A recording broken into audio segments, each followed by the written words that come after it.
I'm Lebanese, born and raised in New York. I came up with the idea for NaTakallam when I was actually looking for Arabic classes myself.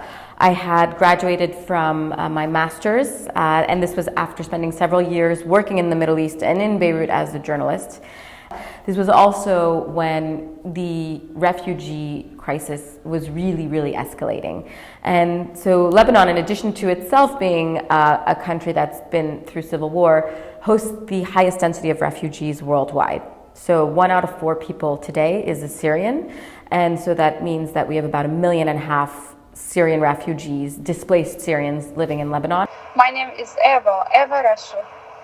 I'm from Syria. I'm 25 years old. I went to Lebanon from about 1.5 years because the situation in Syria is very hard. I combined these two issues: displaced people who don't have access to work opportunities, and people who want ways to practice conversational Arabic. And what if they became language partners? And so people like myself who are on a tight budget, who want to practice conversational Arabic, we actually can connect with Syrians, displaced Syrians, and they can be our language partners, and you know, we'd compensate them for that. But it's not an official employment, but it's still a rewarding income opportunity. It's amazing job because I can go through my motherhood, and I can have a job inside my home, and it's very good. And it's amazing to have students from the most important universities in Europe and in America. You know, we have a team that's kind of all over the world, so we have no limits in work hours, and because a lot of what we do is digital, we don't have any physical barriers either. And the work is really exciting, and you know, I have an amazing team of passionate coworkers and lots of volunteers. We can hear you, yeah. Okay, Lydia, you want to talk? This is day-to-day challenges of NaTakallam. Oh, you can't hear me.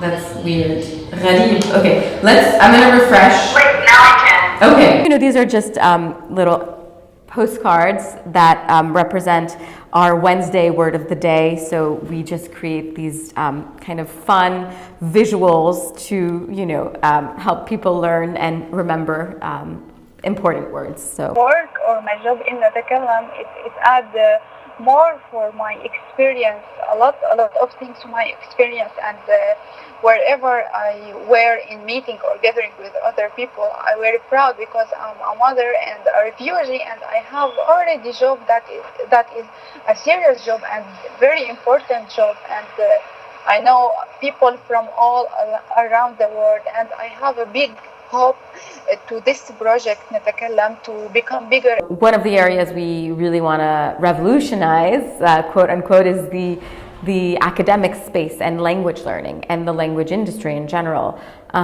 With the digital economy today, language and language skills can be utilized from anywhere. So, you know, refugees' native language skills are kind of what we are leveraging here. So we'd love to see more schools and universities, you know, K through 12, across the spectrum, think of how they can support displaced people. You know, we are living in an era where the term refugee has been hijacked, and you know, people think refugee, and unfortunately influenced by many of our political leaders, think something very negative and wrong. And beyond the income component for displaced people, beyond the language component, we really see this as changing the narrative, as bridging cultures, creating intimate settings for understanding, but that are, even though people are in different parts of the world.